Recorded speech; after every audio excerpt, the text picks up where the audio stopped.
aborting more than 1 of every 4 pregnancies, creating human clones, eliminating our elderly with euthanasia. Is this how we should deal with human life? Find out how you can make a difference in changing our culture in this edition of Life Matters. Brian Johnston is the Western Director of the National Right to Life Committee. He has served in many capacities while advocating for innocent lives, as California Commissioner on Aging, as Chairman of the California Pro-Life Council, on the board of the National Legal Center for the Medically Dependent and Disabled. And now here's our host, Brian Johnston. Welcome back to Life Matters. We're your program on the right to life, on what it actually is. It's a very specific thing, and it's a statement from our founding fathers. They borrowed it from world history. Throughout Western civilization, it's always been asserted that human beings are more than merely animals, that human beings should not be treated like animals, owned or disposed of, but that they have an intrinsic value, a spark of the divine, what the Judeo-Christian world calls the image of God. There's something special about human beings. And the right to life is asserting that, and that each individual is unique and deserves protection, particularly when they're most vulnerable. That is what the right to life means. And it asserts in our founding documents that it's the duty of government to protect those rights, that the government has a job. The government didn't give you those rights. They're given by your creator. America's founder said, these are God-given rights, but the duty of a just government is to ensure those rights. Those were violated clearly in 1973. They've been violated at other times. We know that the issue of slavery violated the right to life, and Abraham Lincoln was eloquent in clarifying that. I don't know if you realize, many people don't, but slaveholders were asserting that it was a form of labor law. They actually were. They were asserting that this is like indentured servitude. It's just that slavery was more permanent than indentured servitude. But Abraham Lincoln was very quick. He said, no, I'm sorry. You're not free to kill an indentured servant. You're not talking about the same thing. This isn't about labor law. You own human beings, and you claim you can kill human beings you own, and that's why slavery must end. And we did end it.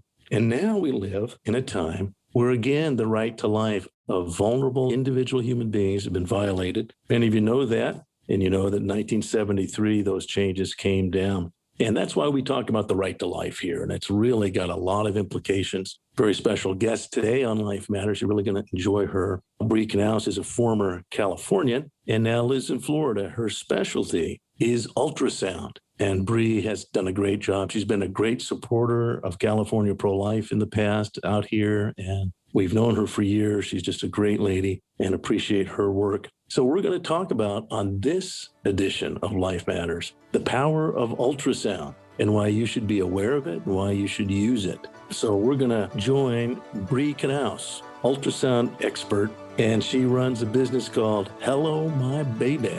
Hello, my baby. Hello, my baby. We're going to join her when we come right back. Life Matters continues after this.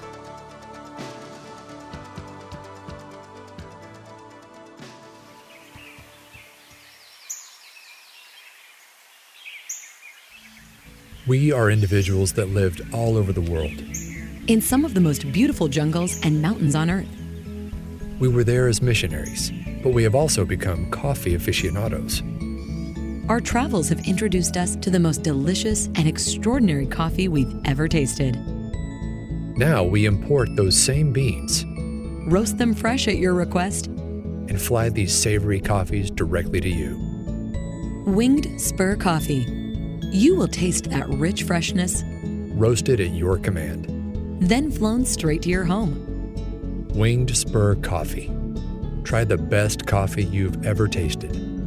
Go to wingedspurcoffee.com. That's wingedspurcoffee.com.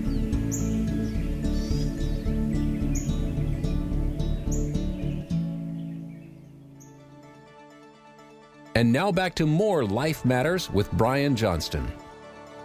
So we're welcoming Bri Knaus. Bri is the owner of Hello My Baby, an ultrasound business really in Florida, and she especially looks for the abortion-minded woman.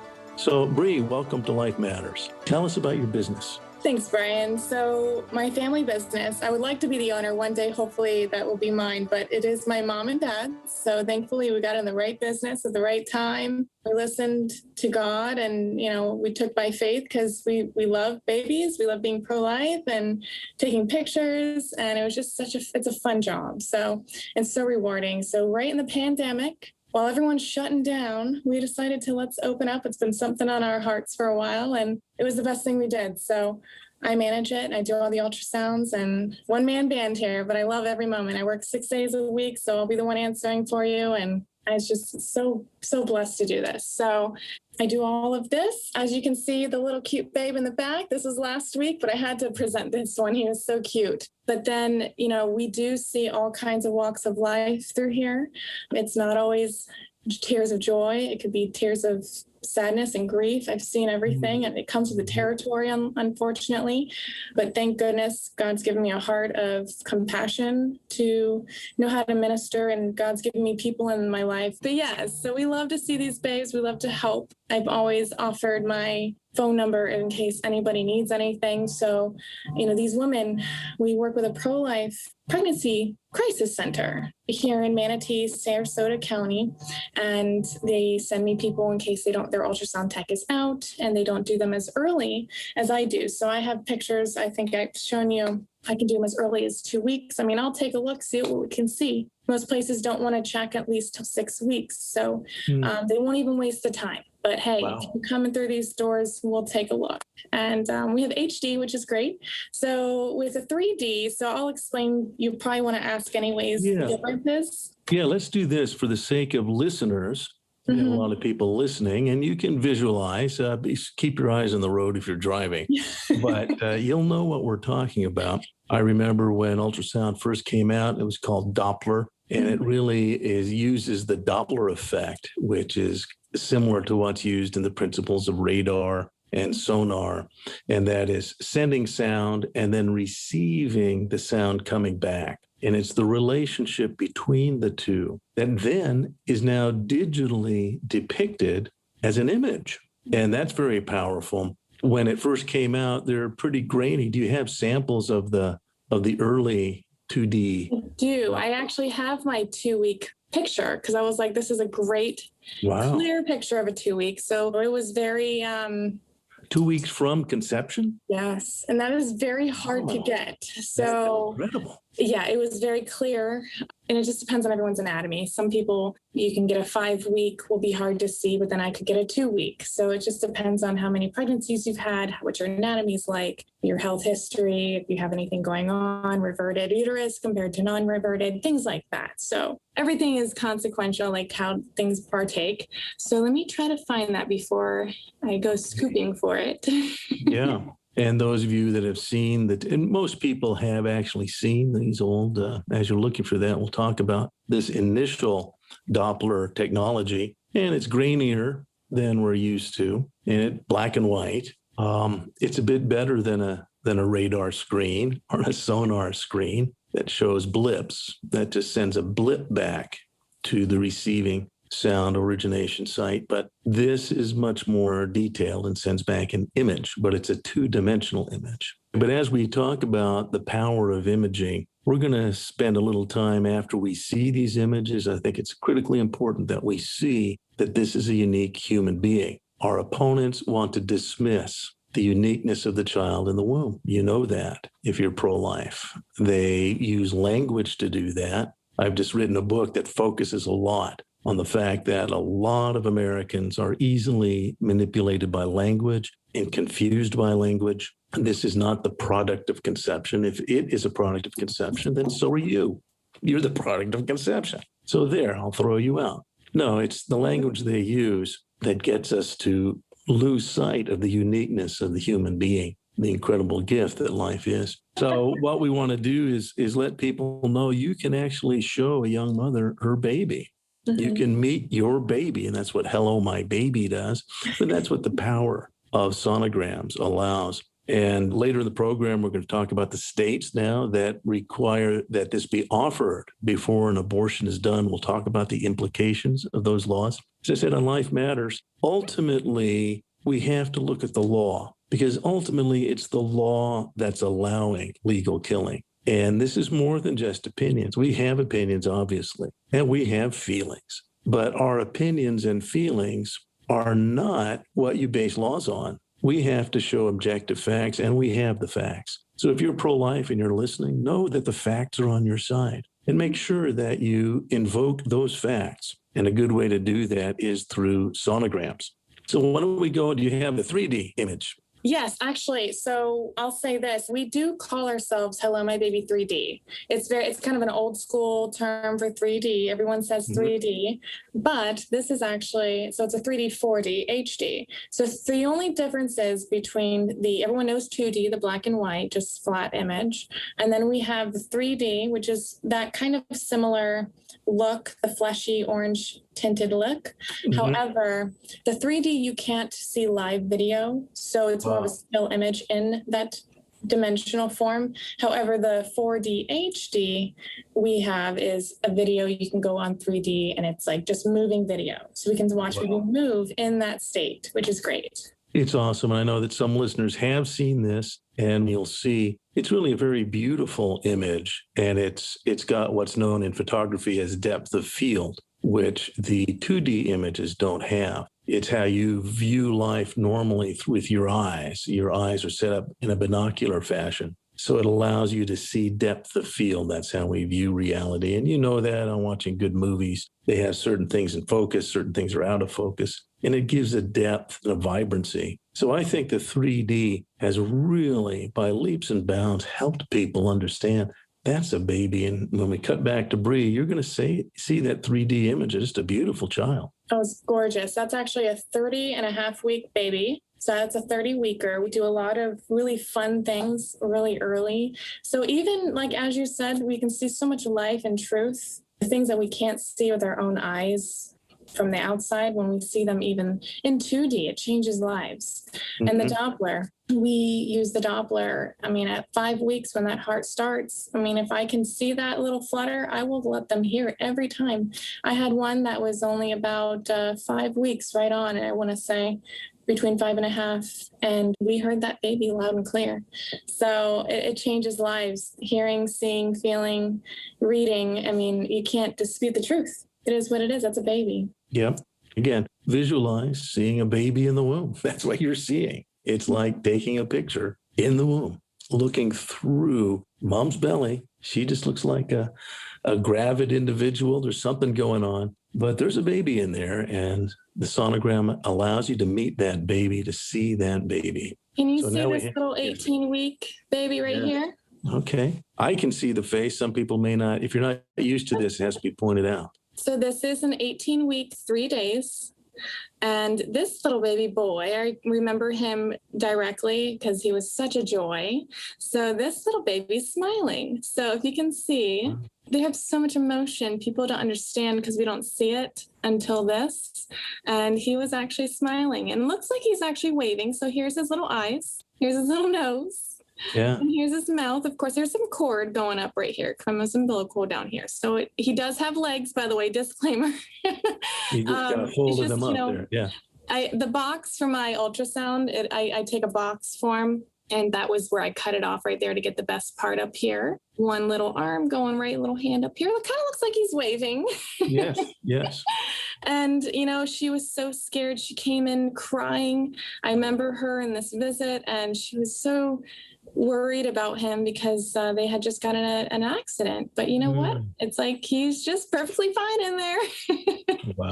So he's my little poster child for 18 weeks. Amazing what we can see at 18 weeks. And this is why we don't feel them so early sometimes because we look at how much room he's got between there. So yes, exactly. While we have that, I want to remind people that do know about this, that a lot of times in olden times, the first sign that we knew there was a life was at what was called quickening, or when the mother felt the baby kick. Yes. But there's some deeper scientific issues, and that is there are no nerves inside the woman's uterus. And so the child has to be big enough to lodge his or her shoulder against one side of the womb and push against the other, then the woman feels it on the nerves that are outside of the uterus. There's some nerves.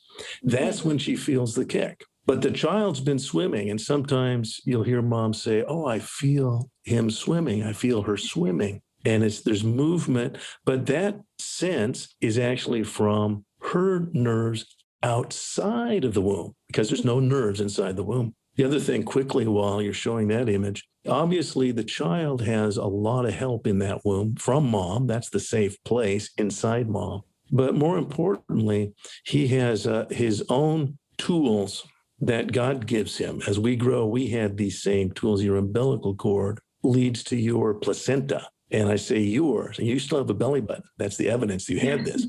So inside the womb with baby is a very special tool, the placenta. And it shares that baby's DNA. That placenta does not belong to the mother. That placenta has grown with the baby and helps the baby process both the nutrition and hydration, and then even as the waste, because the child's still not giving off waste except through the umbilical cord, and it's going into the placenta. So it's a miraculous situation floating around inside mom, and then you get to see it. You can see the baby floating around with umbilical cord and placenta, kind of like a space capsule, just like an astronaut floating in space. And this is the way that he or she as a child is surviving within mom's womb. But mom is providing a safe place. She did provide the initial egg, so half of his or her DNA is from mom, but half isn't. And that's a unique individual, unique in human history. The DNA is completely unique. That's a special human being. And that's our message, that life. And when you see it, it helps those who are questioning. It helps a lot. Is there a 4D you could show us?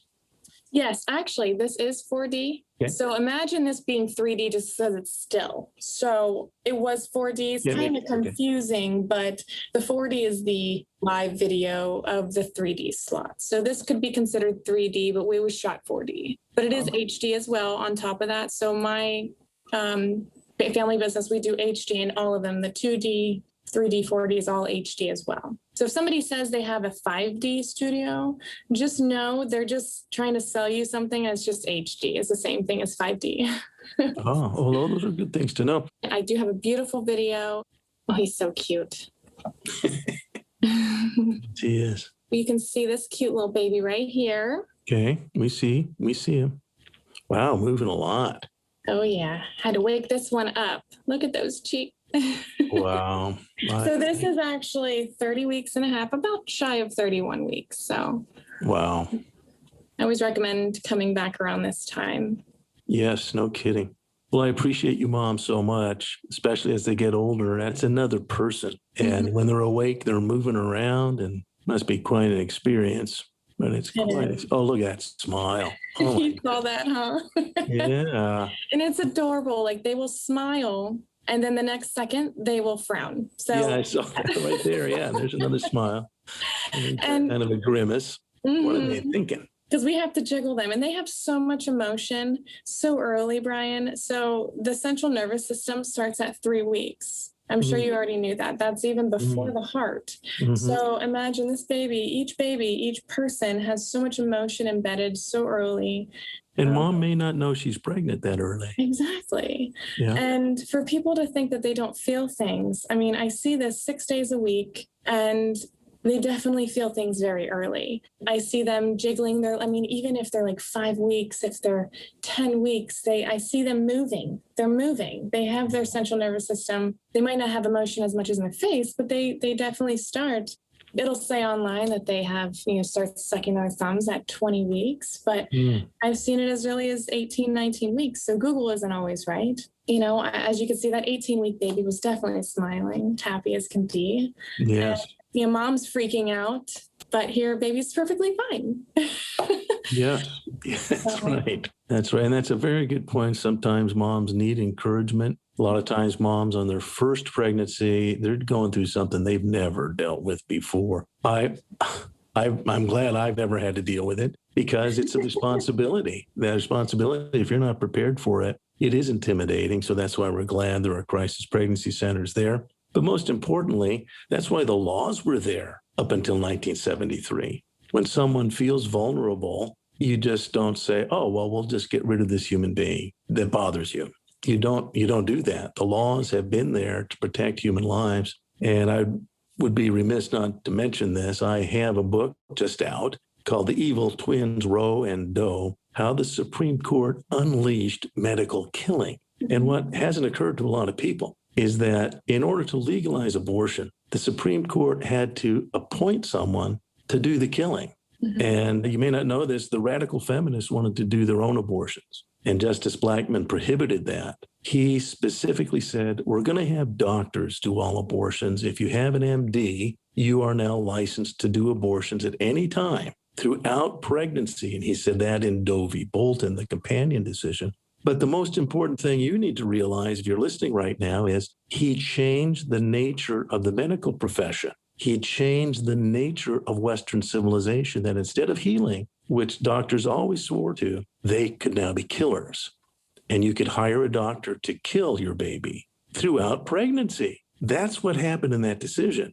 Worse is that that philosophy has continued to spread, and medical killing has become accepted in our culture because of Roe v. Wade and Doe v. Bolton. So I recommend that book to you to find out how this happened. It started with the killing of these babies, and we're looking at a really handsome guy. Look at that guy. He's holding. Isn't he beautiful? I know. I was just raving. I'm like, you don't understand. This is like one of the best. I do get a lot of great ones that drink lots of great fluid and help with the fluid and don't have an anterior placenta. But geez, this boy was just one of my favorites. He really is. And I see this umbilical cord going up there, and you can understand it's such tight space, but you can see what's going on. It's just phenomenal. You're listening to Life Matters, and we're interviewing a friend of life, Bri Knaus. She is with Hello My Baby in Sarasota, Florida. We're going to have Bri back in another program, and we're going to talk about why the laws are there. And there are numerous states now that are offering, before the abortion, these sonograms. There's hurdles even dealing with laws. We're going to talk about that. We're going to talk about the Supreme Court in Louisiana. They have granted hearing now to the Louisiana law, which bans abortion after 15 weeks. There's many implications to that. So when we come back, we're going to have Bri join us. But you've been listening to Life Matters, your program on the right to life and on protecting the innocent. Life Matters continues after this.